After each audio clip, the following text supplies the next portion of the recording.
It's the freshest radio show in town. Feeling marvelous, I've been with Jerry Rouse. It's the freshest radio show in town. Feeling marvelous, I've been with Jerry Rouse. WCPT. WCPT. This the coldest boys show. You were getting the hour from 6 p.m. to 7. Chillin' with Lauren Cox and the man Marvelous. Shout out to Mr. Rouse and the Italian style. You what sports is the only politic. WCPT. WCPT. It's the freshest radio show in town. Feeling marvelous, I've been with Jerry Rouse. It's the freshest radio show in town. Feeling marvelous, I've been with Jerry Rouse. Welcome, everyone, to another edition of the Rewind Sports 60. We're streaming live on Facebook, broadcasting from the world's famous illustrious studios of WCPT, 820 AM in the beautiful, beautiful city of Chicago, in the frigid city of Chicago, in the outstanding neighborhood of Jefferson Park on Super Bowl Sunday, ladies and gentlemen. This is another edition of the Rewind Sports 60. And let's get right to it, ladies and gentlemen. You love him. He's the one. He's the only. He's not out on Madison Avenue hawking a cab or Uber. He's not at Wrigley Field in Lakeview area trying to see if he can get a ticket for the Cup games this season. No, he's not on the Dan Ryan at 35th Street outside a guaranteed rate to see if he can check out a Sox game. He's not even over at the United Center to see the Blackhawks or the Chicago Bulls. Ladies and gentlemen, he's in the studios. He's known as the Marvelous One. He's the one. He's the only. He's Dan Marver. What's up, Marver? Hey, Jerry, how you doing? I'm good. Are you okay? WCPT 820 AM. Hey, those of you that have 3-0 as your first square, hang in there for the first quarter of the Super Bowl. But now you can turn down the sound and turn us up. Yeah, turn us up for sure. The Super Bowl is on, and we got it on as well. We know you have it on, but Marvelous said it exactly right. You can keep the Super Bowl on your channel, your computer, your smartphone, whatever the case may be. But, of course, you want to hear the volume on WCPT 820 AM for the fastest hour in sports conversation. And we have a show in store. Woo. But before we get into it, the Marvelous One, hey, man, how you been handling this cold weather that we've been experiencing? Well, we were lucky. I mean, January wasn't that bad. And now, I guess, the other shoe is turned, or whatever you want to call it, but this is not unusual. I remember 2 years ago we had the polar vortex at the end of January, and 10 years ago people were stranded on Lakeshore Drive on this week with 23 inches of snow. And if you want to go back further, January of 1967 was like unbelievable, 20 plus inches of snow. So it happens. I guess the solution is to not live here. Well, I mean, that is one solution, but you know what? There are other parts of the country that are experiencing, whether it's, the cold temperatures, the snow, and of course the East Coast, they're being bombarded. Yep. We know what happened in California all year long as far as the fires are concerned, the drought and the rain and everything. So, I mean, it depends. And, of course, you go down to Florida and you got to deal with all the hurricanes and, the Gulf Coast and all that stuff, Marvelous. So, you got to pick your poison, as they say, so to speak, right? Absolutely. Well, you can have hurricanes, you can have wildfires and volcanoes and earthquakes. So it's a little bit of everything from Mother Nature, but this is what we get. It is what we get, and this is what you get as well, ladies and gentlemen. Again, the fastest hour in sports conversation right here at WCPT 820 AM, the Rewind Sports 60, Jerry Riles, and of course, the Marvelous One, Dan Marver. That intro song you heard, it was from the 17th letter. Of course, he's known as Q, Quentin Demps, putting it together.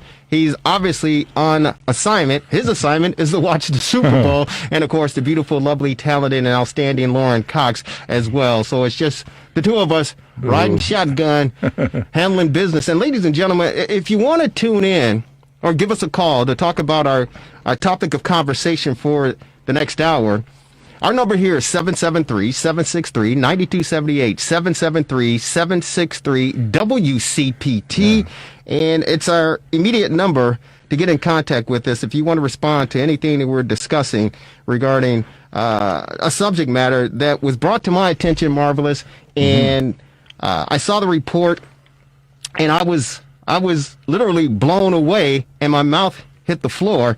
And it's an ABC News investigation report done by reporter Ryan Smith of ABC, of course.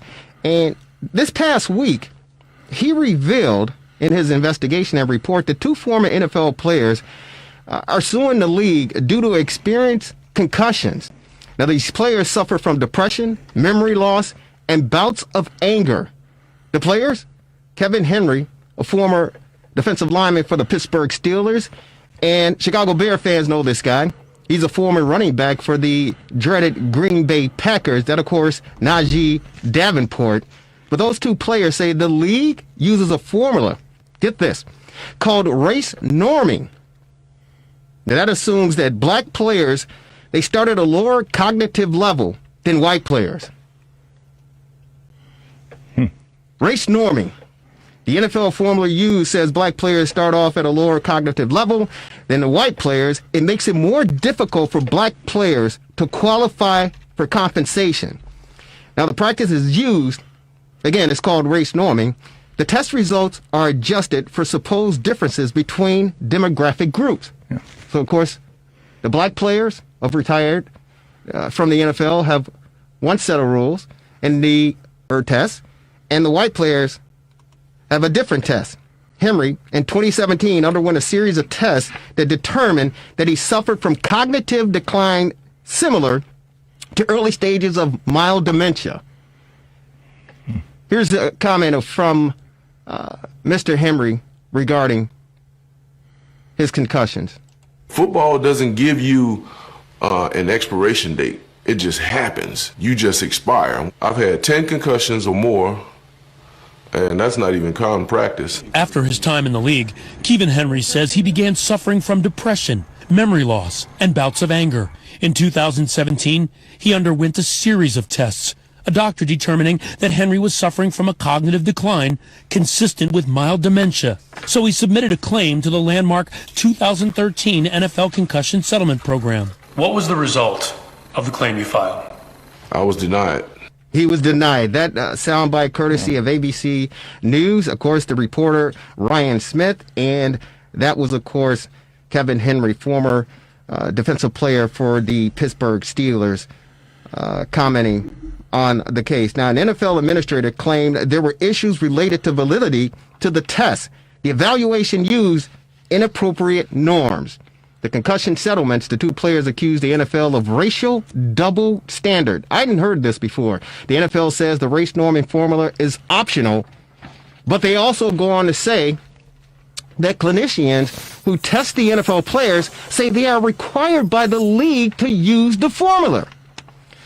Race norming was put into a place and is used to eliminate the amount the league has to pay out. Get this, folks. The amount the league has to pay out the former players who file concussion claims.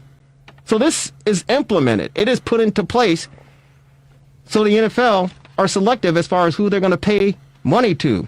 Some clinicians admit they were told to discriminate against the black player filing claims using this formula. The NFL says the lawsuit is entirely misguided. They also go on to say that race norming, known as demographic correction, is recommended but not required. The NFL goes on to say the concussion settlement program was agreed to by all parties with the assistance of expert neuropsychological clinicians. It relies on widely accepted and long-established testing and scoring methods. Yeah. Now listen to this. 3,000 claims have been filed. There are 3,000 former NFL players who filed claims against the National Football League. Out of those 3,000 claims, 1,200 were paid out, totaling nearly $800 million. But no demographic data, marvelous, was available. So you don't know who received the compensation of those 1,200 players who got paid. You just don't know who they are. And based on this, it's pointing to the fact that the white players were able to collect, the black players were denied. Now, these 2 players are currently waiting on the judge's ruling on the NFL's motion to dismiss this case. You'd think the name of the players could be obtained with freedom of information. You know, it's not like a secret document. Well, that's the point, though, Marvelous. This is an exclusive, independent investigation by ABC News and Ryan Smith. So he brought it out this past week. I believe the report came out on Thursday. So it's definitely going to gather legs and wings and take off. And you can believe there are going to be other players that get wind of this, and they're going to be filing lawsuits collectively against the NFL regarding this matter, because it's first of all, it's surprising to me that this sort of thing is put into place, race norming. It's unbelievable to me. Well, even Congress might get involved. Senator Ron Wyden of Oregon is apparently, he's saying that if ABC is reporting as true, the NFL has apparently pressured doctors to disqualify black former NFL players from benefits they earned, Wyden told ABC News. Shortchanging former players based on their race is both racist and rank hypocrisy. So maybe Congress will get involved too. Well, I'm sure Congress will probably get involved, but as far as doctors are concerned, we're pleased to join on our TRS60 hotline, ladies and gentlemen. He's a neuropsychological psychologist, and he is Dr. Charles Gooden, PhD. He's a professor at NSU's College of Psychology. His research interests include the neuropsychology and head injury, stroke and multiple sclerosis, neuropsychological and personality assessment, rehabilitation and community reintegration following brain injury, neuropsychology in childhood and in school settings, learning disabilities, hyperactivity, and general assessment. Dr. Charles Gooden, he was named the COP Professor of the Year. He's on our TR60 hotline. Doctor, welcome to the Rewind Sports 60 on this Super Bowl Sunday. How are you? I'm fine. How are you? Doing very well, and we're trying to keep as warm as we possibly can. The temperature outside here in the beautiful city of Chicago right now is hovering around 5 degrees above zero, with the wind chill somewhere between 15 and 20 miles below. So it's frigid here. It's cold, but we're hanging in there, Doctor. Yeah, well, we had the problem of dropping into the 50s recently. So please. We know what it feels like. No, 50 degrees is like it's like summertime here in Chicago. Are you kidding me? But we thank you for taking some time out and appreciate your time joining us on the Rewind Sports 60. And I had to reach out to you because you were quoted in the story that was released or published or broadcast this past week on ABC News,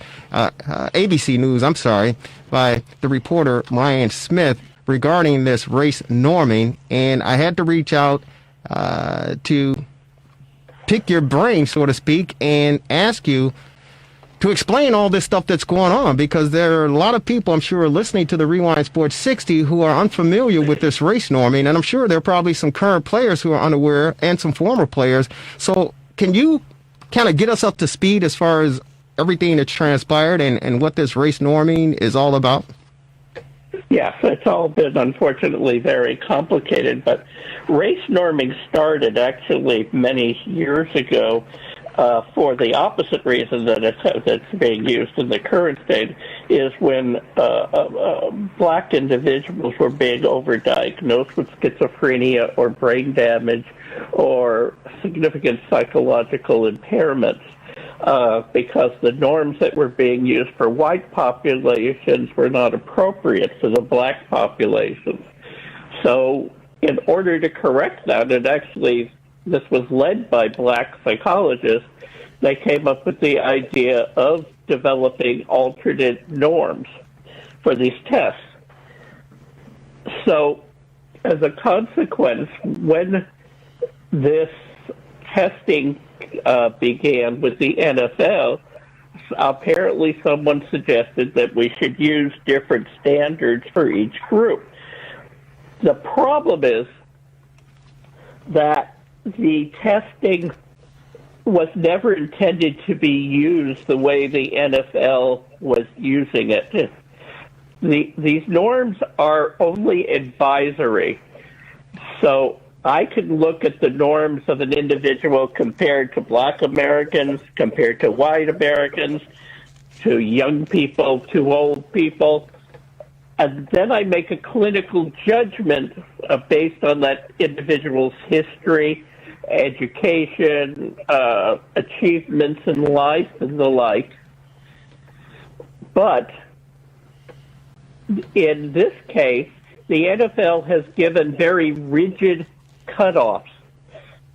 that doesn't allow for clinical judgment.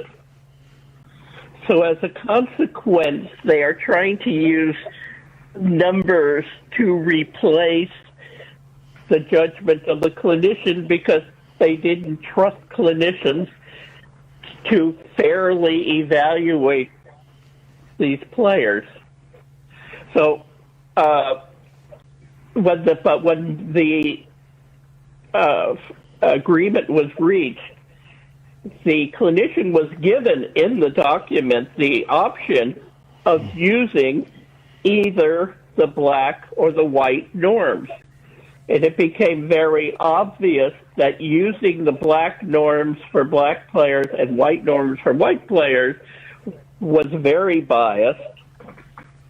And as a result, some of us, like myself, asked again to clarify that we did not have to use the black norms. And those norms also have other problems because of the way they were gathered and other issues related to them, which aren't important here. But when I started working with the settlement, the NFL, I was told, use the norms you think are the fairest. So I did. And when I did that, the people who supervised the settlement said, that's fine. And they pushed the clients through and said, yes, they're impaired. But when the NFL got to review it, their lawyers got to review it, they challenged cases where you use the general norms for everybody, but where the black norms would have made the person not qualify. They didn't care if you used the black norms and they still didn't qualify, or white, which norms if they didn't qualify at all. But in any case where there would be a difference, the NFL lawyers have challenged this. So when the NFL says you're allowed to use anything you want, they're not actually telling the truth. That it is possible that's the intention of the NFL itself, but it's certainly not the intention of their attorneys. They also challenged these results in the testing on a number of other reasons, which again, the person who supervises all this has approved what we did, but then the NFL challenges it in order to reduce the number of people who are allowed to be qualified for the settlement. I continue to use the same norms for everybody, but a lot of people felt pressured because they were being investigated just as I was when they didn't do it the way they really, apparently the lawyers really wanted us to do it. I said that I didn't care if they were going to investigate me. I was going to do it correctly or not at all. So that's how we got to where we are now. Well, congratulations to you, and thank you for standing your ground. And you know, you took an oath, I believe, and you know your ethics stood in place, and you stood your ground. So, congratulations to you. And we're on with Dr. Charles Golden. He is a neuropsychologist at Nova Southeastern University, joining us on the Rewind Sports 60. And our topic of conversation for the fastest hour in sports conversation is race norming in the NFL. Two former NFL players filed a lawsuit against the league, claiming that there is bias and discrimination in the testing regarding brain injuries and concussions. One thing that stood out regarding it, and thank you so very much for clearing it up as best you can, because I know a lot of people are still kind of in a fog and still kind of confused as far as everything that's going on. But the one thing that you talked about was clinicians who were feeling the pressure from the NFL lawyers, and they were threatened to be investigated. What would the NFL and the lawyers be investigating regarding this matter? Well, they would be investigating whether you were appropriate for being a tester in this program. And for some people, the program has ended up paying a great deal of their income, as well as they could challenge your reputation, which that that you're not doing the testing correctly. There's something wrong with your approach to testing, and both economic and reputation are issues that affect a lot of people. So you're actually saying that the National Football League and their lawyers said that you abide by, the option or the recommendation regarding race norming and using the individual testing for the African American former NFL players compared to the white NFL players, that you as a professional in your field could face some pressure and face some character assassination along with the monetary issues as well if you didn't follow protocol regarding the National Football League. Is that what you're saying? Those were the implications. No, but the people who actually supervised the settlement have always been very nice, and they bring back questions from the NFL lawyers. All of these questions have come through the NFL lawyers in most cases. There are some others that come through another group, but the impression has been that, again, since I got involved in this controversy, I have not had any referrals, but that's become complicated because we also have COVID going on, so it's hard to make a reasonable statement, although I was told by one of the attorneys involved that my name is no longer on the list of people who were approved to do testing. I don't know if that's true or not, but that's what I was told. Dr. Golden, this is Dan in the studio. Let me circle back a bit. You evaluated Mr. Davenport in 2019, correct? But you evaluated other players, too. Is that not correct? Yes, we've been evaluating paper. We have been doing it for about 3 years. And so, as a result of your evaluation, you determined, obviously, that an individual such as Davenport was cognitively impaired, and that race norming was merely a recommendation. But you did not apply the full demographic correction, it sounds like, in the article. Does that sound about right? That's right. I treated everybody as if they were the same race. Gotcha. Okay. Hey, Doctor, were you surprised to see this race norming when you were asked to do the testing, and that there were two different tests, one for African-American former athletes and one for the Caucasian white athletes? Were you surprised when you saw this? Because me as a layperson, a media person, and someone following sports, I was surprised, to be honest with you. We're talking about 2021, and this sort of testing is implemented and put in place, and if you don't abide by it, you could suffer repercussions. Were you surprised when you saw this? Well, recognize that the same tests are used for everybody. It's just how they, for example, in the white population, a score of 10, to simplify this, might be seen as impaired. Whereas if you're black, you have to get a score of 7 or 8. You got to get a lower score before you're seen as impaired. The exact same test. It's just different thresholds that you have to meet in order to qualify as being impaired. So, yes, I was surprised at that, which is why I'd asked them the question of whether we had to use these norms, because I had questions about them. And again, I was told no.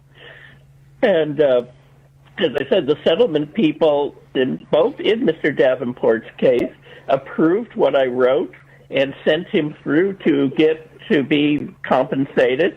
And the NFL is allowed one last time to object, and that's when their lawyers made that objection. Wow. So what's the next step? And it's interesting because, the former Pittsburgh Steeler defensive player, Kevin Henry said, hey, you know what? Listen. We're out there playing football just like the white guys. We get hit. They're not hitting us lesser because we're black or more because we're black. It's a car crash, every play. He said, we're getting hit hard. We're getting tackled the whole 9 yards, comparable and equal to our colleagues, our white, teammates and the opposition, yet they're tested differently. And I mean, that's a valid point because listen, concussions, they don't, like this virus, it doesn't select, hey, you know what? I'm going to take care of you because you're black. I'm going to make it more extensive because you're black. No. When you get hit upside the head playing, in my opinion, the greatest sport in the world, but the most violent and dangerous sport in the world, we've seen a lot of players who have suffered a lot in their daily life after leaving the game. And it's just surprising and appalling that the National Football League would put something in place like this and not just judge everyone equally and fairly. And it's very disappointing, to be honest with you. Any comments regarding your thoughts on the division as far as, concussions are concerned? Did we lose him? Oh, we must have lost him. Hey, Devin, if you can call him back, tell him I don't know what happened. We apologize to any of you out there listening. We were on with Dr. Charles Golden, Nova Southeastern University neuropsychologist, joining us on the Rewind Sports 60 to discuss former NFL players' race norming lawsuit that was just unveiled or just came publicly. ABC News, right, with a report this past week. The poor Brian guy, Smith. poor guys in Fort Lauderdale. He said it was 50 degrees there. Yeah, well, I wish it was 50 degrees there. We're going to go commercial free, ladies and gentlemen. We want you to be a part of it. If you have any questions for yours truly, Jerry Riles, of course, the marvelous one, Dan Marver, please feel free to give us a call. Hey, Dr. Goldman, I was asking you, I said it was appalling and disappointing, because Kevin Henry said, hey, listen, you know what? Concussions, it's not selective. You get hit upside the head, and he said multiple times, 10, 12 times, he said not even including practice, and, life after football has been basically hell for him. There's no difference between being a black former professional football player and a white professional football player because you both suffer the same sort of injury. I just wanted to get your comments on what Mr. Henry had to say regarding that. I agree with Mr. Henry. I was very surprised that the NFL contested these cases. And I'm even more surprised after they made their statements publicly that you could use either set of norms and it didn't matter.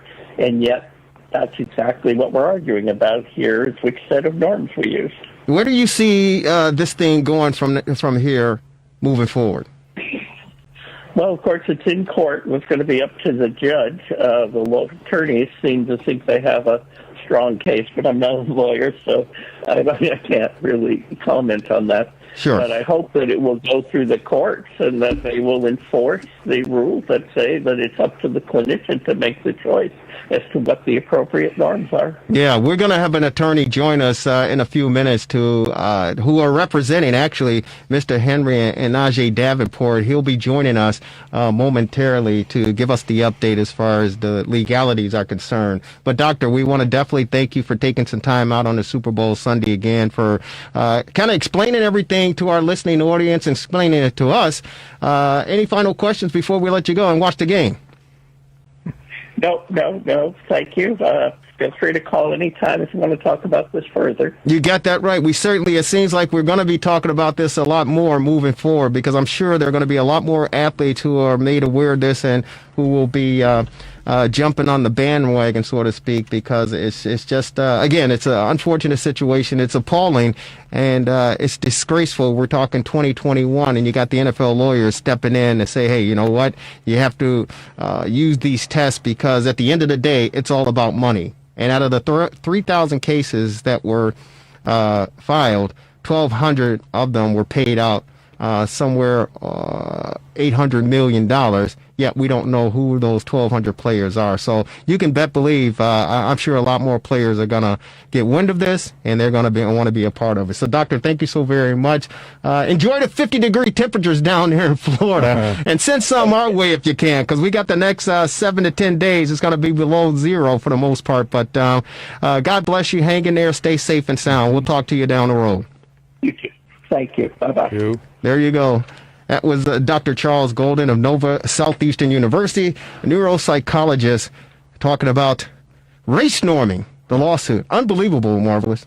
Yeah, I mean, sounds like there's a solid case there, but maybe the attorney can shed some light on that. Yeah, well, we do have the attorney who is actually representing a few of these players, or the two players that filed the lawsuit in this matter. And, of course, he's on our TRS60 hotline.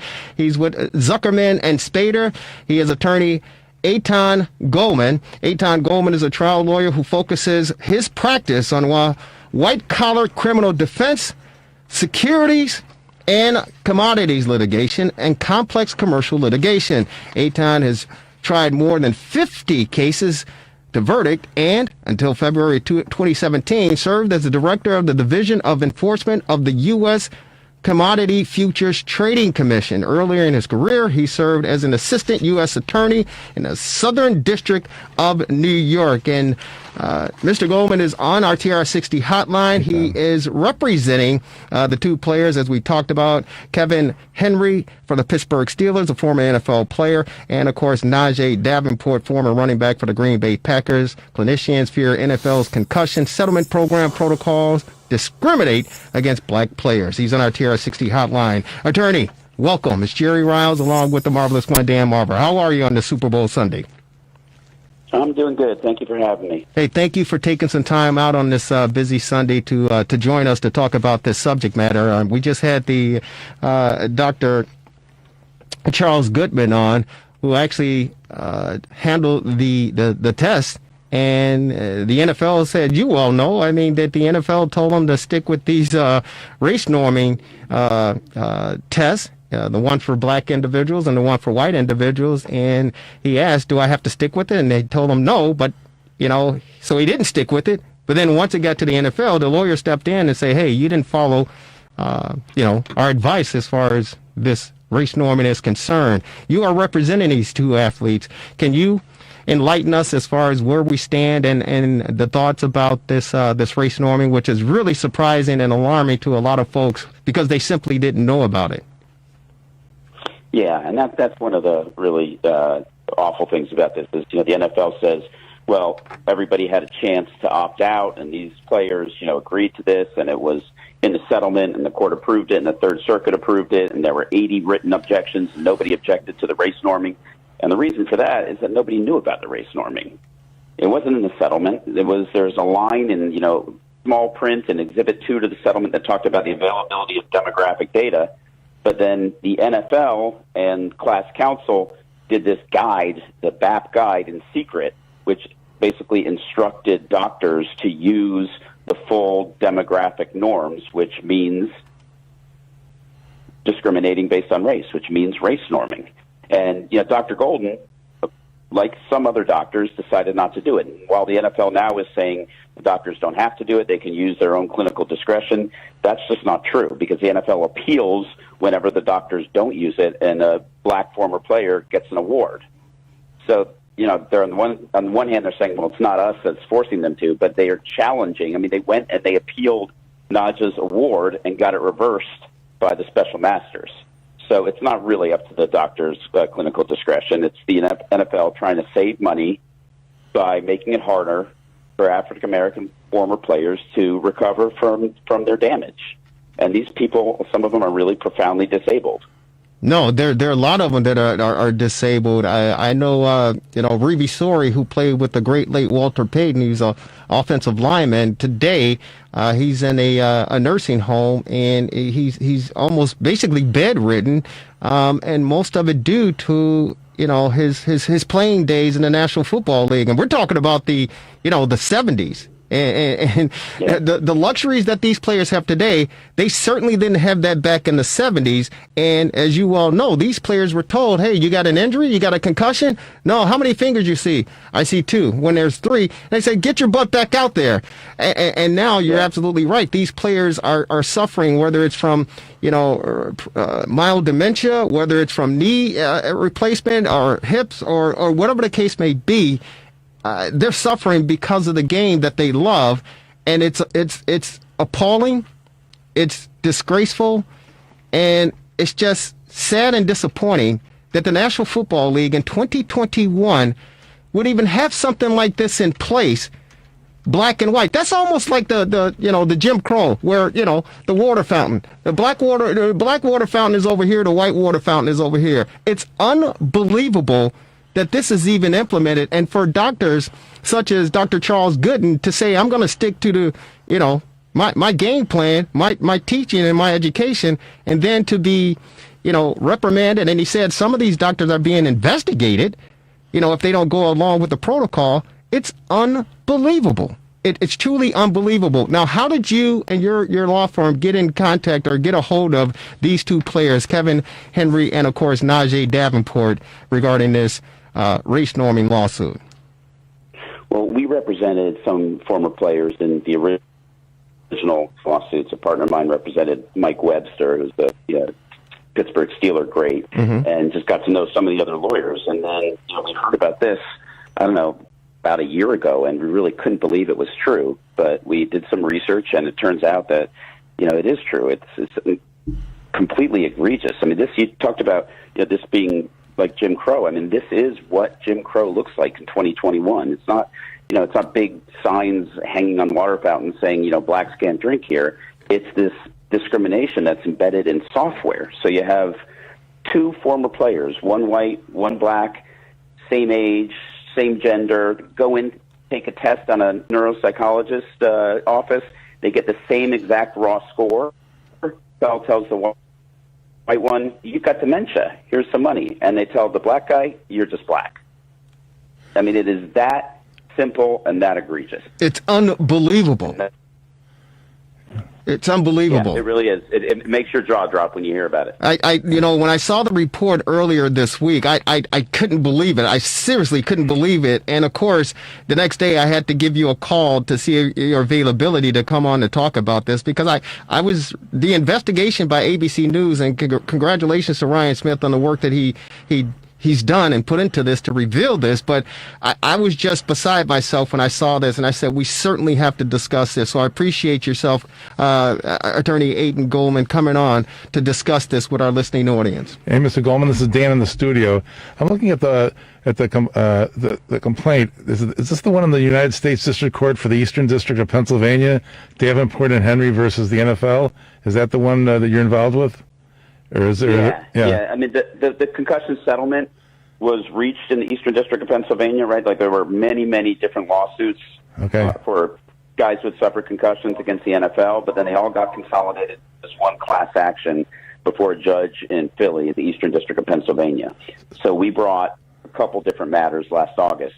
On the same day, we filed a Article 27 motion within the settlement, where we basically said to the judge, look at a settlement. It does not require what the NFL says it requires. And then we also brought a 1981 lawsuit, and that's just the Civil Rights Act, saying that you can't discriminate against people. So has COVID slowed down the process, or where does this stand now? Well, the judge actually dismissed without prejudice our Article 27 motion, which we've appealed to the Third Circuit, and we're waiting to hear about that. And then the 1981 lawsuit, we've got a hearing, I think, in March. So it has been slowed by COVID, but, the wheels of justice are continuing to grind, even if kind of slowly. Yeah. Do you see more players getting involved with this? Because, again, I'm sure there are a lot of them who are unaware, and we know some former players. We have one here, Quentin Demps, who's a part of our broadcast team. He's not here, of course, today, but he played in the league for 10 years, and I'm sure he's got some issues. I know some other former players who played on the '85 Bears team who, some are doing well, remarkably, but others are still, they're suffering. Jim McMahon, we know, won a suit regarding concussions from the league, and maybe he was one of the 1,200 people out of the 3,000 that got compensation for this. Do you know anything about that? I don't know specifics about that. I mean, the NFL has all these statistics, and one of the things that we're asking for is the numbers and the comparison between how hard it is for a black former player to get an award versus a white former player. And I think you're right about former players. I don't think they had any idea that this is how the settlement was going to be interpreted by the NFL, because I've talked to a bunch of former players, and to a man, black or white, they say they never would have, voted for this. They never would have agreed to the settlement if they knew that it was going to be implemented in this discriminatory way. Well, that's part of the defense for the NFL. They're saying that all sides agreed to this. Yeah, well, that's not true. All sides agreed to the settlement. Settlement doesn't say there's going to be a black door and a white door. I'm sure it doesn't. If they had said that out front, this settlement never would have been approved by the players. Yeah, I'm sure that's the case as well, and they just wanted to, do their homework, and they tried to pull a fast one. The interesting thing about this is the fact that, again, that they say, hey, we can pull a fast one, and this is a multi-billion-dollar industry. These guys aren't starving. It's a multi-billion-dollar industry, and these players put their heart and soul on the line for this game. And even through this pandemic, it's refreshing to watch these guys play because it's a form of entertainment and it's a stress reliever, right? So it's surprising that the National Football League and their attorneys even had the gumption to put this in place. I still can't believe it. I really can't. Yeah, the NFL is the most powerful, most lucrative sports league in the world. They something like $15 billion a year, and they're doing this. I don't think they're doing this because they hate black people. I think they're doing this because they saw a way of saving money, but it doesn't make it right. Well, wait a minute, attorney. With all due respect, hate is a strong word. You're right. Hate is a strong word, but in discrimination, when you discriminate, that means you have a strong dislike for something, and you're going to put action behind it to make sure that whatever group is being discriminated against don't succeed. So there's something going on in there for you to separate the whites and the blacks and say, we're going to take care of the white guys who've gone through all of this, but the black guys, it's questionable. I don't know. This is a racist policy. No question about that. I'm not in any way trying to defend the policy. I'm saying I think their motivation is to save money. Sure. And they're doing it on the back of the former players who gave their blood, sweat, and tears for years for this league. And some people say, oh, the NFL players are all a bunch of millionaires. They don't really need the money. Especially guys who played in the 70s and 80s and 90s. A lot of them didn't make that much money. Right. And your career as an NFL player is pretty short.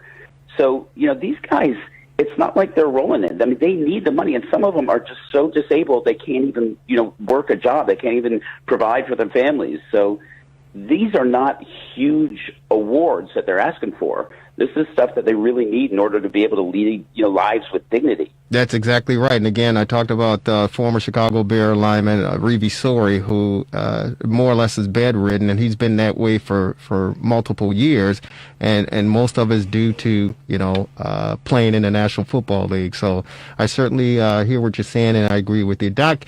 Attorney, thank you again for taking time out, joining us to explain a little bit more. Where do we go from here?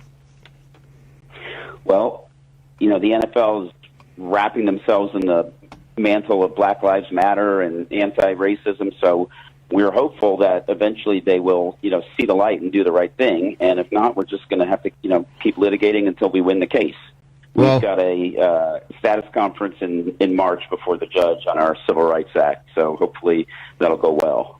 Well, attorney, you have our blessings here. You have an open forum. Anytime you want to join us to elaborate and keep us up to speed, the door is open. We really appreciate you taking on this battle for these retired players who really, really need it. And God bless you. Keep up the good work, and we'll be in contact. Thanks very much. Thank you so very much. Ladies and gentlemen, attorney Eitan Goldman with Zucker Spader out of New York and Washington, D.C. on the race norming lawsuit filed by two former NFL players, of course, African-American, Kevin Henry with the Pittsburgh Steelers, and, of course, Najee Davenport, running back for the Green Bay Packers. Marvelous? I'm sure the last thing the NFL wants to do is have a racist policy exposed. I mean, that would be rather foolish of them to not knowingly do such a thing. So it is quite puzzling. It is quite puzzling. And again, great work by Ryan Smith of ABC News for doing this investigative reporting and bringing it to light. Because again, I definitely know fans were unaware of this, and I know that there are a number of current players and former NFL players who totally are unaware of this, and the attorneys for the National Football League felt, hey, you know what? We could pull a fast one. And they agreed to it, and before they know it, boom. It's boom. But the bad thing about it is these doctors, these neuropsychologists who are doing the testing, when they say, hey, we're not going to follow your protocol, they're being reprimanded and challenged. Yeah. Which is, that's a form of bullying. It's unfortunate. Yeah. It's unfortunate. Well, the one fortunate thing is we're a week away from Valentine's Day. Yeah. Are you got any plans for Valentine's Day, Marvelous? I think it's going to be below zero between now and then, so it might be a good day for cuddling. Yeah, you can do the cuddling thing. You still do that? You play footsies under the blanket and all that stuff, Marvelous? You have to. To keep warm, right? Right. Well, I'm trying to figure out some ways and some ideas to, liven things up next Sunday, Valentine's Day, and because you always got to do it. There's no question about it. Regardless of whatever the situation is, you gotta celebrate Valentine's Day with your loved one. And what other better way to celebrate than having dinner? Maybe at Serenello's in Wheeling, located on Milwaukee Avenue. We're pleased to be joined by my good friend. I love this guy. He's fantastic. And ladies and gentlemen, they say the quickest way to a man's heart is through his stomach. This guy has my heart because he goes through my stomach. He's on our TRS60 hotline, ladies and gentlemen. He is the Honorable Chef Michael Bonner. Chef, how are you? Good, Jerry. How you doing tonight? Hey, we're doing good. We're trying to keep warm as best we can, brother. But I definitely wanted to get you on and see what's going on. We miss being over at Serenello's. We just miss being in the environment. But with this this pandemic and the virus and the opening and closings of restaurants, man, you well know firsthand it's been very, very difficult. And real quick, get us up to speed as far as how things are going for you and the restaurants and the business. Well, it has been a real challenge. 2020 is a year that you want to forget. But I've been thankful for the customers that are listening and those that have ordered from the restaurant via carryout and given us an opportunity to keep the doors open. We're thankful that we have the opportunity to get diners back into the dining room.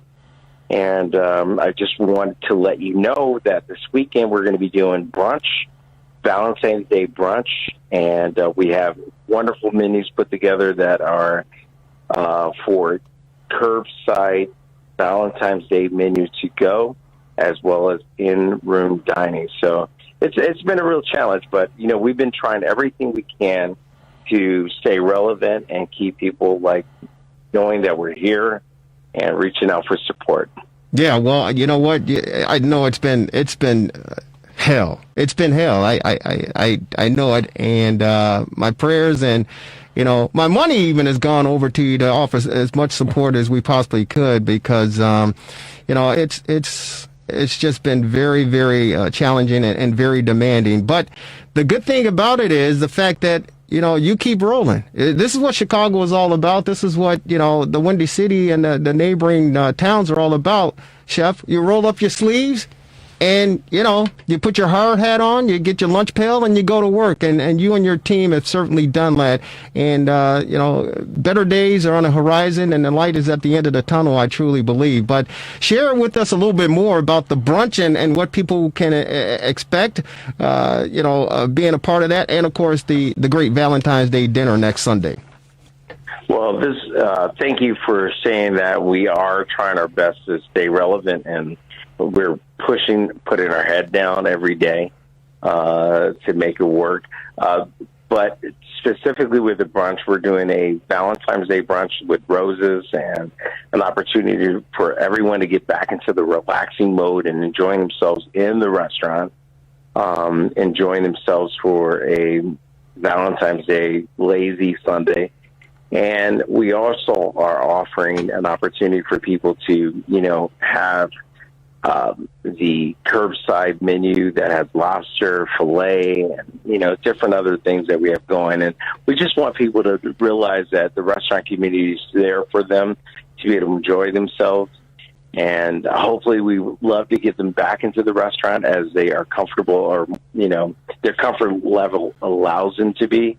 But at the same time, if they don't want to come back in the restaurant and enjoy the indoor dining, they can come into or order curbside carryout. Hey, this is Dan in the studio. I assume with social distancing, you'll have some space limitations. I guess we better get our reservations in pretty quick, huh? Very quick. But we're taking precautions. I mean, we are spacing tables. Also, we're just not allowing too many people in the room so that people feel safe coming back into the restaurant. But at the same time, we want people to enjoy themselves and have a good time. And I know that we all miss being in a restaurant and enjoying ourselves. Hey, Chef, is there a minimum time limit for people if they want to dine in? We've been paying attention to that. I mean, we say an hour and a half, but if you go over that, we're not going to police you. Just come in and enjoy yourself inside the restaurant, and we'd be happy to serve you. No. So what time do you start serving on Sunday? Serving starts on our Sunday brunch opens at 10 o'clock, and it ends at 2. We are accepting carry-out orders for curbside for the menu that we put together with the filet medallions and the lobster raviolis. You can pick those up starting Thursday, Friday, as well as Saturday. And in-room dining, you can come in. Restaurant opens at 11 o'clock, and we close at 8 o'clock on Sunday. And Chef Michael Bono at Serenello's, let us entertain you in Wheeling. Real quick, you've incorporated or added some pizza into your dining. Is that accurate? Yes, I'm glad that you mentioned that. We have, since the pandemic, opened another pizza concept called B Square. And it's a Detroit-style pizza that we're doing in the restaurant that features that classic square, crusty corners, airy, light, crispy crust. And you can order it for delivery out of the restaurant, B Square Pizzeria.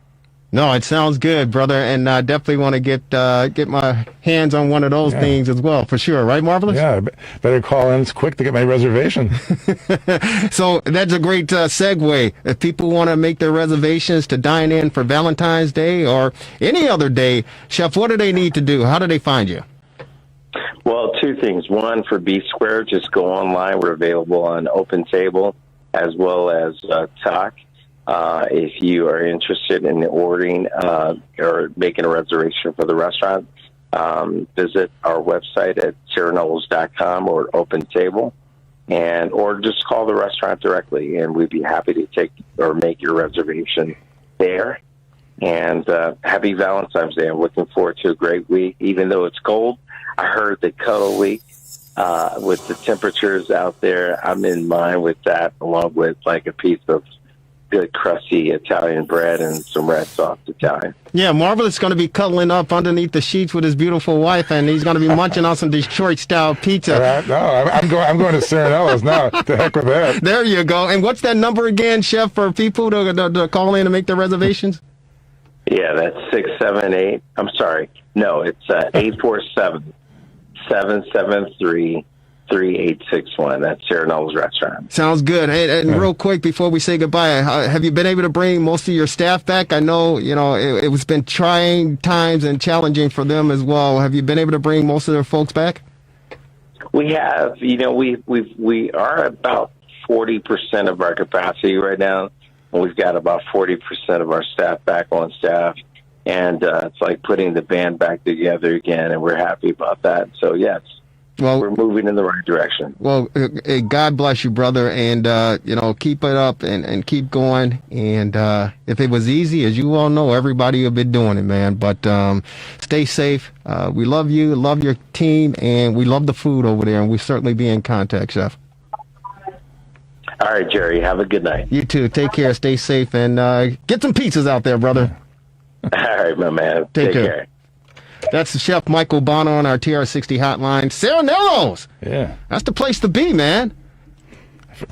Go ahead, Marvelous, jump in. I forgot to Don't ask. be afraid. I forgot to ask the price. Well, if you go, you go online, you can certainly find the price. There's certainly find the price. Hey, it's the fastest hour in sports conversation, ladies and gentlemen. If you miss any portion of this broadcast, you can check us out on Facebook. You can check us out on the rewindsports60.com. And, of course, on Wednesdays in the northern suburbs on Comcast Access, Channel 17, Channel 19, Channel 35 at 7 p.m. sharp.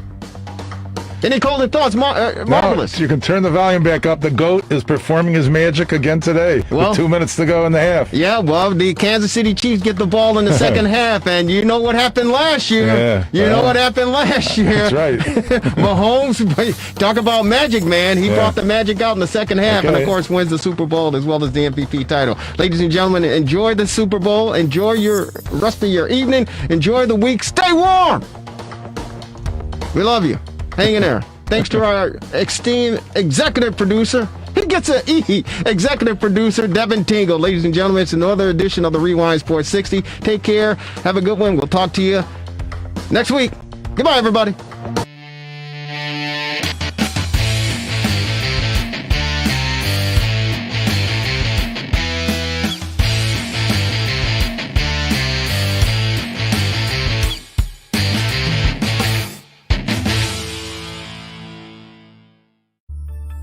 Relax, reset, rejuvenate. Go to our link right now to restart the rewindsports60.com. What are you waiting for? Hope to see you soon. The Rewind Sports 60.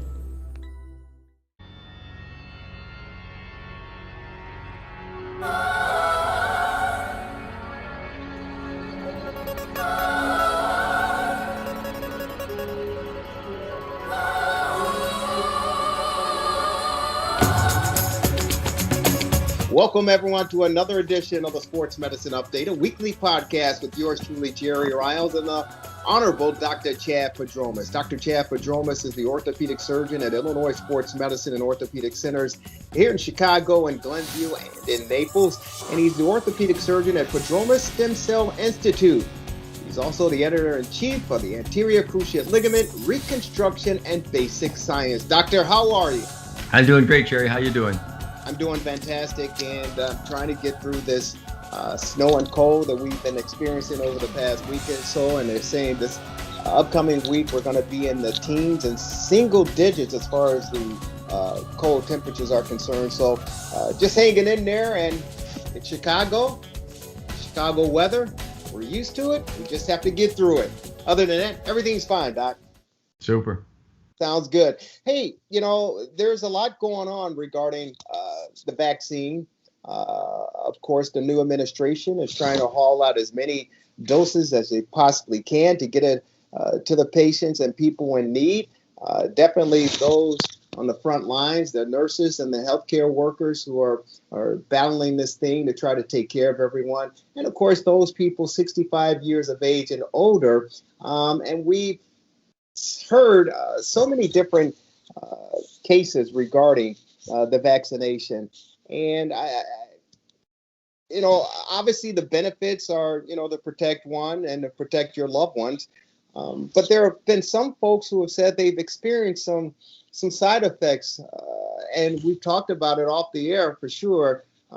May he rest in peace, and condolences go out to his family and his loved ones and the Atlanta Braves and Milwaukee organization as far as baseball is concerned. But Hank Aaron, after he got the vaccination, days later, 2 weeks or so, he's no longer with us. Cause of death was, natural causes.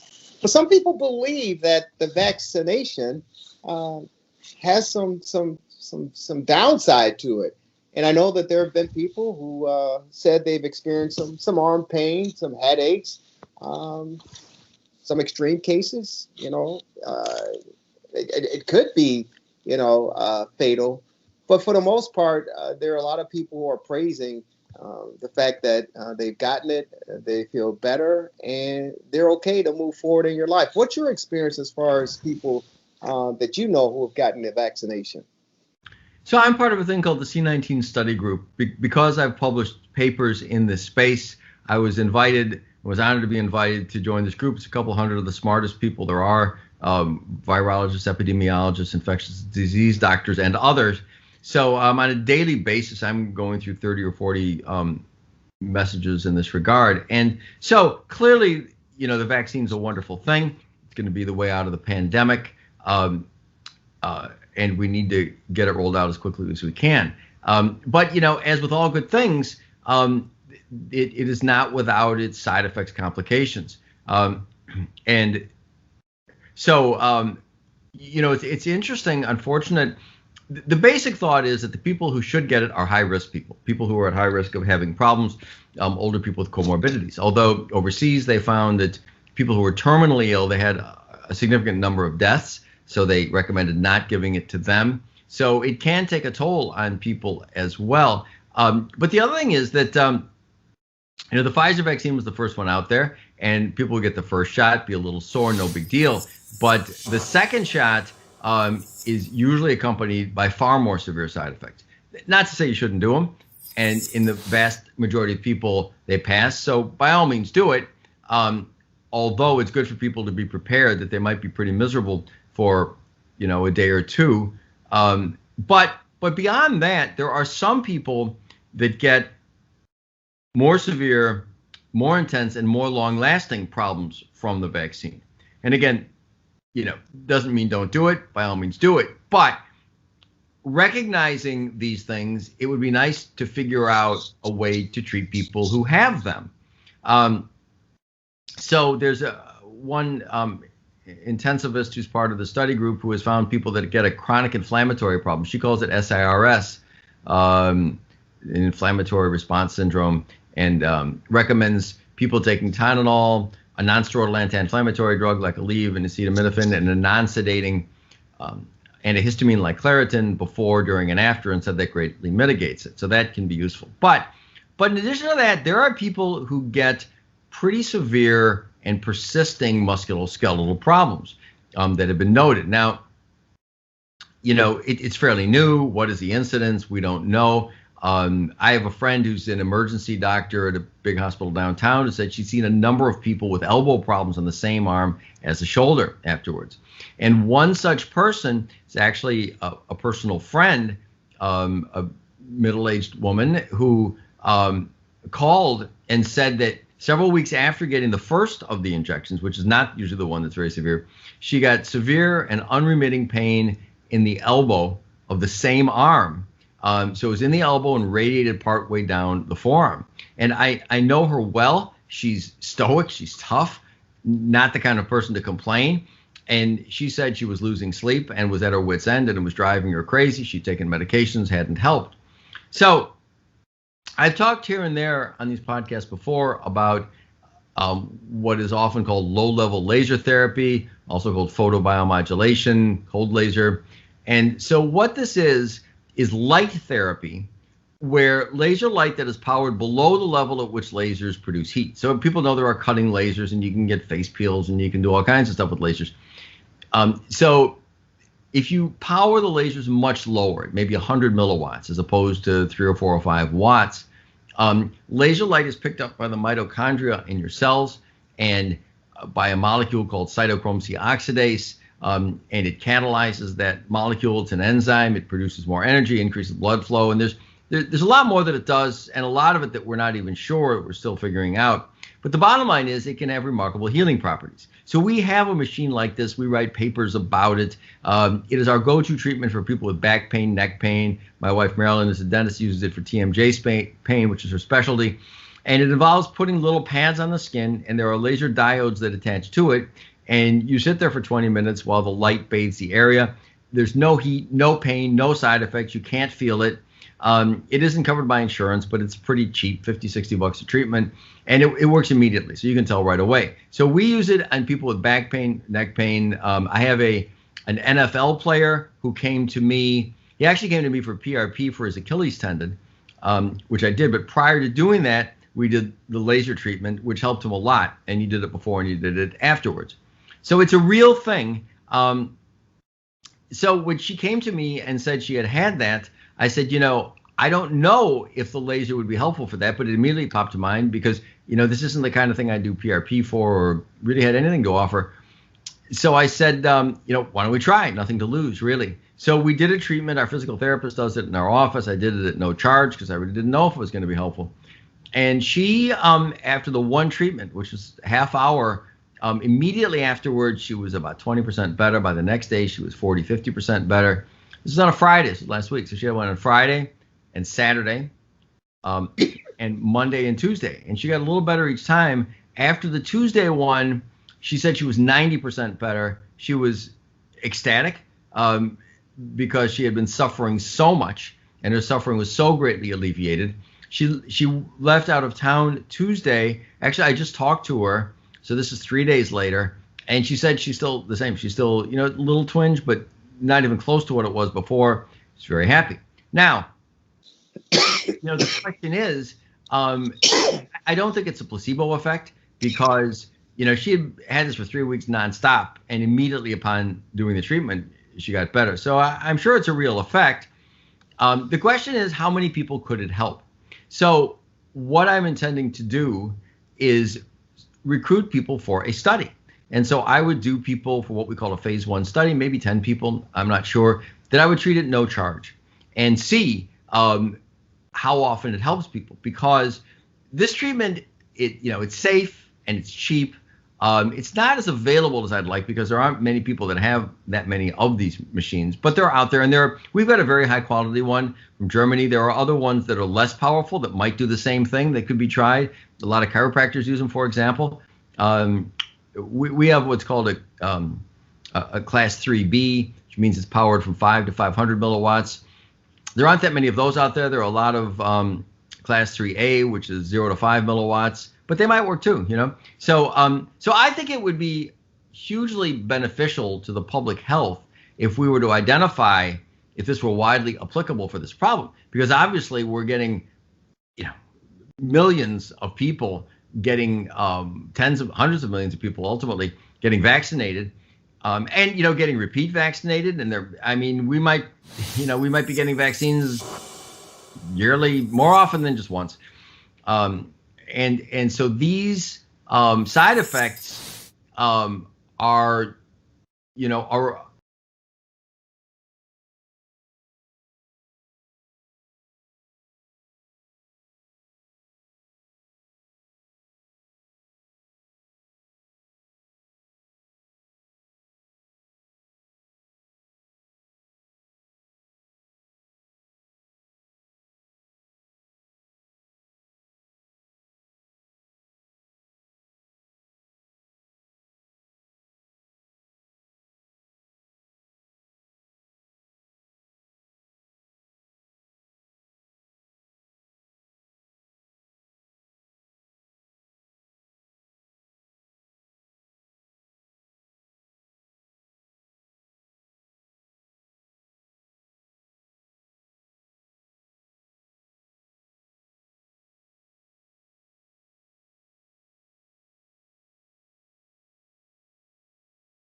Welcome, everyone, to another edition of the Sports Medicine Update, a weekly podcast by yours truly, Jerry Riles, and the Honorable Dr. Chad Padromas. Dr. Padromas is an orthopedic surgeon at Illinois Sports Medicine and Orthopedic Centers in Chicago, Glenview, and in Naples, and an orthopedic surgeon at Padromas Stem Cell Institute. He's also the editor-in-chief of the Anterior Cruciate Ligament, Reconstruction, and Basic Science. Doctor, welcome.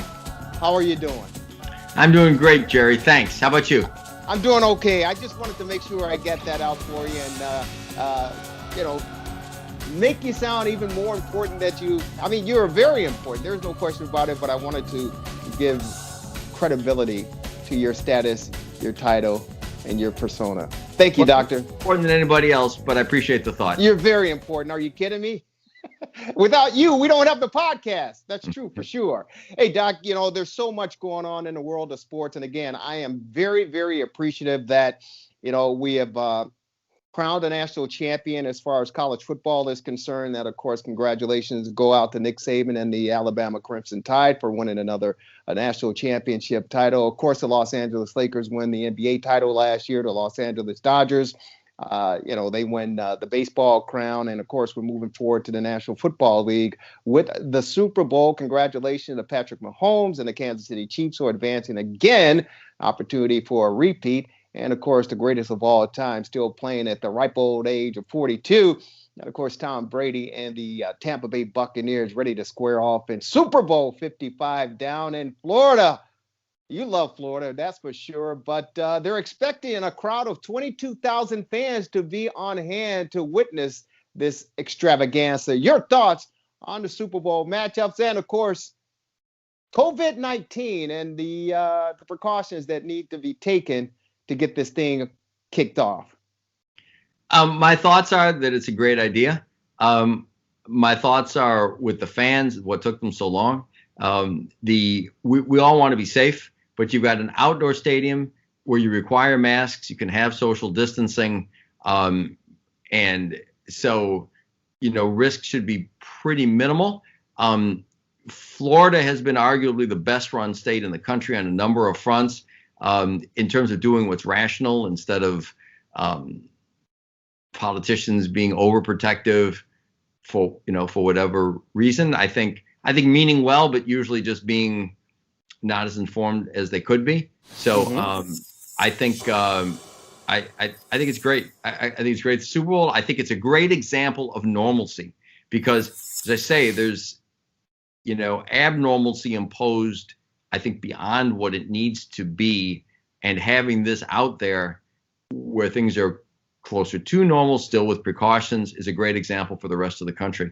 No, I think it's great as well. But again, when you talk about the great United States and the independent states as far as how they tackle handling, COVID-19 and the virus here in Illinois, we know that the numbers are continuously going down and the vaccines are available, although it sounds as if they're running short.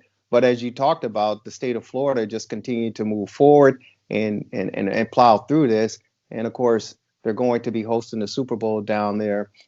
22,000 fans. I mean, do you trust people to be responsible? I know we've seen fans in the stands at, some of the collegiate games around the country and, some professional games, but 22,000 fans enjoying the biggest game on the stage.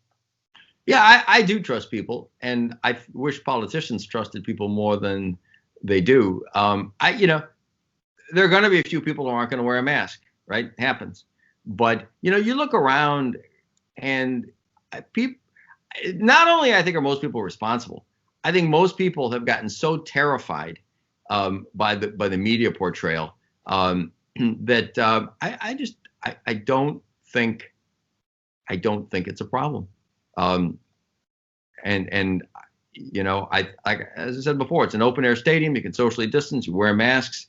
I think it's going to be fine. So here's the big question, Doctor. And, it's, again, the media, the news media, which I'm a part of, I've seen it swayed in both directions on both sides. with this new variant that's hit the United States from the UK, now out of South Africa, saying it's more contagious, and the social distancing that we're practicing now, minimum 6 feet, that with this new variant, this new strand, that we may have to take more precaution, i.e. double masking. And it's already hit certain states, South Carolina, here in the state of Illinois, and other states around the country. Do you see that being somewhat of a problem by next week when we get to the Super Bowl, that it may have to have a little bit more focus and attention placed on it? So, Jerry, I don't. I could be wrong. And obviously, I hope it's not a big problem. But this is just one more in a continuous stream of items about new things that purport to say that things are going to be horrible. And so far, they've turned out not to be. You know, I gave the example before about the well-meaning doctor, I think, at Penn State, who said that something like a third of the football players are going to have heart problems from this, and they don't. I think more contagious doesn't particularly matter. If it were more deadly, that might matter. But nobody said that. So I think it's just, I think it's a combination of a lot of unfortunate factors. I think bad news sells. You know, it's like I'm kind of weird analogy, but I don't even listen to the weather in Chicago anymore, because, you know, every year, 3 times a year, we're going to have a blizzard of the century, and it's going to be horrible. And it's, you know, and I don't mean to minimize it, and there are people that get affected by it, but I don't know, it's Chicago, you know, it snows and it gets cold. And so you just prepare, but bad news sells, right? So I think saying, wow, we've got a new variant, you know, as a teaser for the evening news, it sells. So not necessarily blaming the media. The media's always been that way, you know? So there's that. I think that I've said it before. I think that there are a lot of politicians who get carried away with their own authority. And so I think these provide excuses for them to do more than they should. And, you know, you can go beyond that to various things that sound like conspiracy theories, and who knows, but, you know, it's kind of a fact. The more negative things you put out there, and the more you shut down society, the more small businesses go under. Now, that's, everybody publicly agrees that's a bad thing, right? Mm-hmm.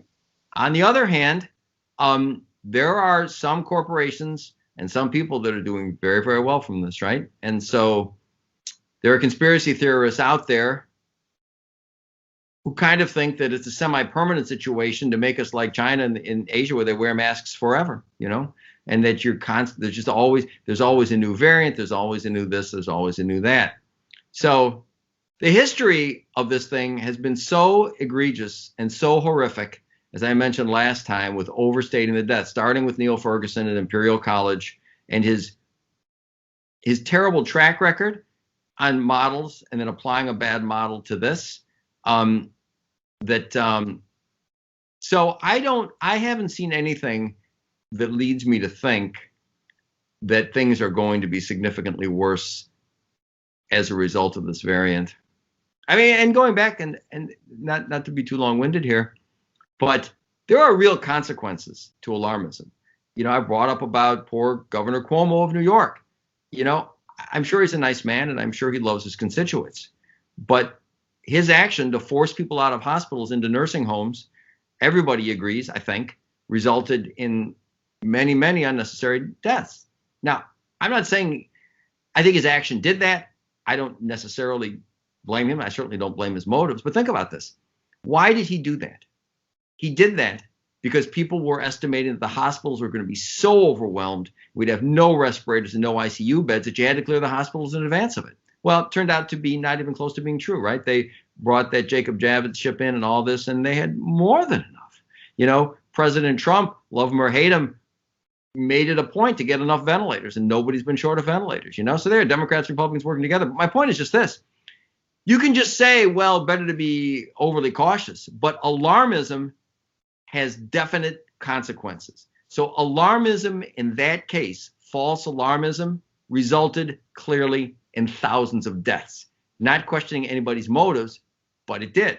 So I'm just saying, lockdowns, extra precautions have real world negative consequences, which it's easier to ignore than it is the death count from COVID. So I'm just saying it's a bad thing, and people shouldn't adjust their behavior on alarmism without really good justification. No, and I certainly agree with that, Doc. I think it needs to be justified as far as why we as a society do what we do, to the defense of those. Because here's the real issue from my perspective. This is something almost paramount that we've never seen or experienced in our lifetime, and that includes our leaders. As high as the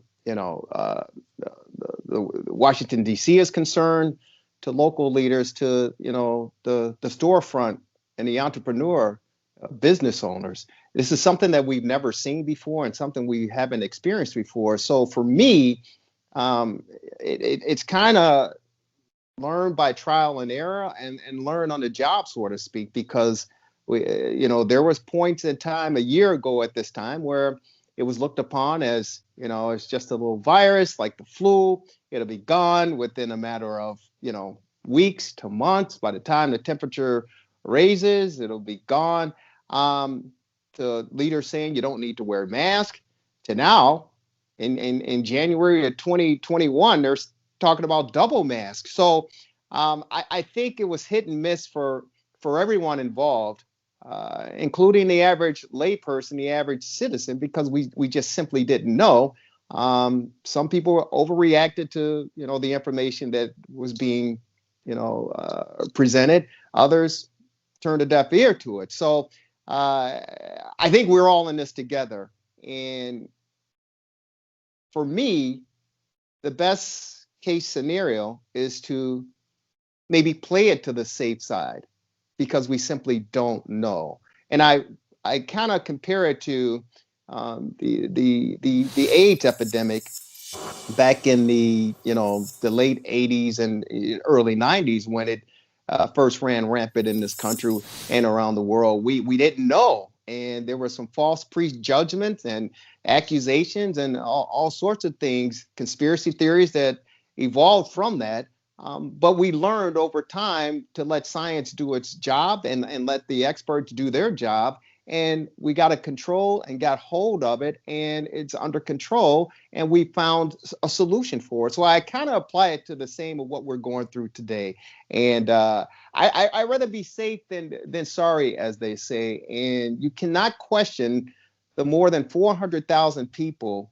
Well, I guess you can, but the more than 400,000 people that have died from this virus. Whether you believe the number and the cause is another concern, but as of now, we're on a record of reaching 450,000 people to die from this. So for me, and again, I applaud those in the sports world that we were able to watch from collegiate sports to professional sports on weekends to take our minds off of this. But I would not want to be in the shoes of these experts and these scientists, because they truly, in my opinion, don't have the answer as well. And they're learning just like we are as we go. My prayers are in hope that we can get control of this thing and get back to some new normalcy. This question, you said be safe. Question for you. Do you think that people, when they lose their business, have adverse health outcomes? Do you think that there's depression and suicide and drug addiction and people failing to go in for health checks and living poorly and gaining weight? So do you think there's a consequence to excessive lockdowns? Of course there is a consequence. I got a good friend of mine, had and he runs Let Us Entertain You. He runs a restaurant in a neighboring suburb of here in Chicago. And when everything shut down, I physically saw his mental state and physical state change because of the pressure, because his livelihood and those that he's responsible for. So I certainly know that it has an effect on those people involved. And I know that there are people who were happy that the state here in Illinois was allowing in dining again. There were employees crying that they were able to get back to work. So I know the effects that it has, but I also know those individuals who won't be saying hello to family members or friends because they didn't listen to the warning signs, and that individual is no longer with us. There's a family down in Texas ignored the warning signs and everything of the virus, and 7 members, they had a party, and 7 of those family members succumbed to COVID-19 and the virus and are no longer here. So it's a double-edged sword, in my opinion, and it's almost a crapshoot or a roll of the dice. How do you approach it? How do you tackle it? I think the NBA did a fantastic job last year by having the bubble and staying strict and stern on the players' comings and goings. Now that they're out and available to travel and go here and there, we see that there's a different approach and a different effect as far as what's going on. So it's a very, in my opinion, very, very difficult decision to make. And I think we all personally have to make that decision, what's best for ourselves and our family and those that we come in contact with. And I'm hoping that, again, the light is at the end of the tunnel and we're close to getting to that light. So the thing of it is, the basic point is that lockdowns haven't helped. And they've compared places that have them and places that don't, and they just don't help. Excessive restrictions just don't. You get consequences, you get deaths, you get suicide, you get mental health problems, you get more cancer deaths because people don't go in for their checkups because they don't want to leave the house. So lockdowns kill people, kill lots of people. That's the one end. In the middle, social distancing, probably masks are good. Okay. At the other end, the things that really would help dramatically are being suppressed. There's treatment that works. Hydroxychloroquine clearly works. Ivermectin clearly works.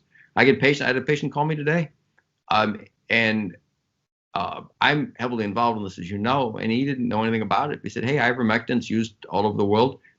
There was a recent court case where a family wanted to get treated with it. The hospital said no, and they sued, and the judge said, you got to let them, and another place as well. So, why should that be? So what I'm trying to say is this. The middle ground, common sense, mass social distancing, absolutely.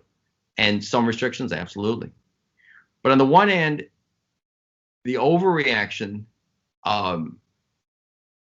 kills people, absolutely kills people. So you can't just say, be safe, let's overreact and shut down. You're killing people. You just are, So it just shouldn't be happening now. And on the other end, there are things that we could be doing to save lots of lives that aren't being allowed.